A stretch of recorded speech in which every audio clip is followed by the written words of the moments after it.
It will definitely happen with the European Union, I can tell you that, because they've really taken advantage of us. And, we have over a $300 billion deficit.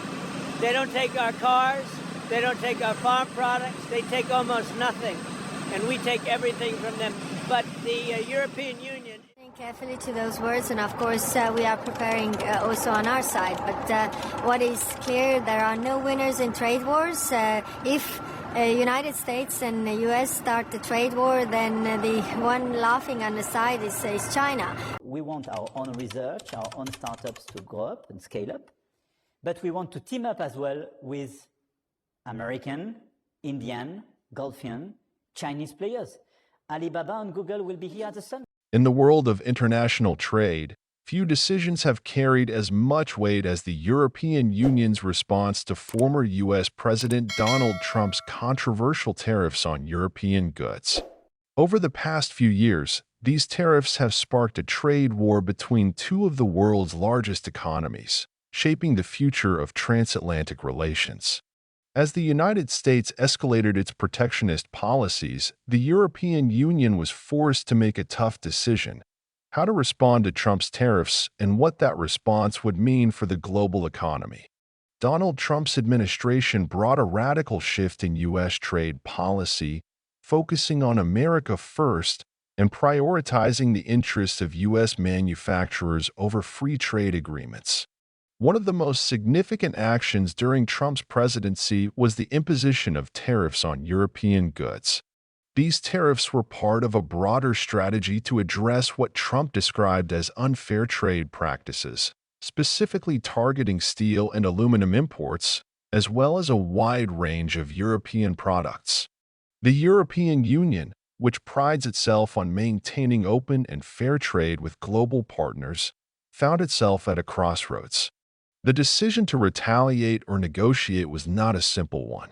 The EU's response would need to strike a delicate balance between defending its economic interests and maintaining its long-standing alliance with the United States. The European Union has always been committed to free and fair trade. We believe that tariffs are not the solution to trade imbalances, and we are fully prepared to defend our interests when necessary. But we also believe in constructive dialogue with the United States, and we hope that our partners will understand the importance of cooperation over confrontation. Under the leadership of Trade Commissioner Cecilia Malmström, the EU took a firm stance against Trump's tariffs, which were imposed on European steel, aluminum, and a wide array of luxury goods. The EU began preparing a comprehensive retaliation strategy, but it wasn't just about counteracting the U.S. tariffs. It was about defending the very principle of fair trade that underpins the European Union. The tariffs had a significant impact on European industries, especially steel and aluminum manufacturers, who were now facing higher costs to access U.S. markets. The EU's retaliatory measures included tariffs on iconic American products such as bourbon, jeans, and motorcycles. It was a direct message to the U.S. If the U.S. could impose tariffs on Europe, Europe would not hesitate to do the same. The European Union's response is measured, but strong.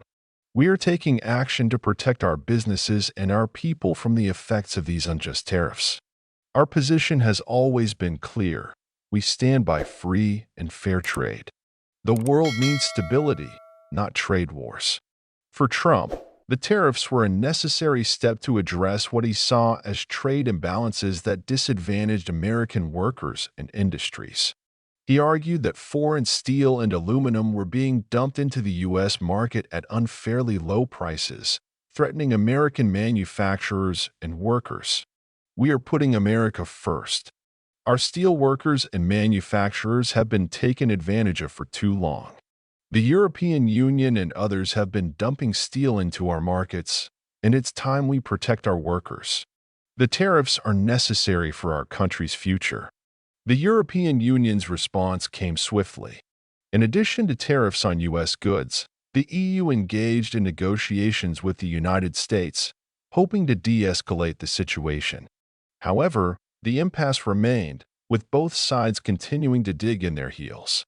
The US and the EU were now facing off in a high-stakes trade war, with far-reaching consequences for businesses, consumers, and the global economy. The United States, under Trump's leadership, argued that tariffs were necessary to protect domestic industries and national security, especially in the case of steel and aluminum. Trump's America First policy had reshaped U.S. trade relationships, and it was clear that Europe would not be exempt from his aggressive trade tactics. We believe that tariffs are not the way forward in solving global trade issues. We must work together to find solutions that benefit both the United States and Europe and the broader global economy. Unilateral actions will only harm everyone involved. As the tariff war dragged on, the consequences were felt across the Atlantic. American businesses, particularly those in agriculture, automotive, and manufacturing, faced significant challenges. European tariffs on American goods led to price increases, reduced demand, and ultimately, job losses in sectors dependent on trade with Europe. U.S. farmers, in particular, found their exports to Europe severely hampered by retaliatory tariffs on American agricultural products like soybeans, whiskey, and motorcycles. Farmers in the U.S. Midwest bore the brunt of the tariffs, with many seeing their key exports to Europe plummet. In some cases, farmers were forced to seek alternative markets for their products, while others struggled with the loss of European demand. These tariffs are hurting us. We rely on European markets for a lot of our crops, and now we're seeing reduced demand. We need a resolution, because the longer this goes on, the more damage it will do to our livelihoods. Amid the economic fallout, both sides recognized that the trade war could not continue indefinitely. The tariffs were damaging not just to the countries involved, but also to the global economy. The EU, determined to protect its interests and the principles of free trade, continued to press the U.S. for a resolution, but it also made it clear that any agreement must be based on fairness and mutual respect. The European Union stands ready to negotiate, but we will not accept measures that undermine our ability to trade freely and fairly. If the U.S. continues to pursue a protectionist agenda, we will continue to defend our industries and our values. After several rounds of intense negotiations, the U.S. and the EU reached a tentative deal.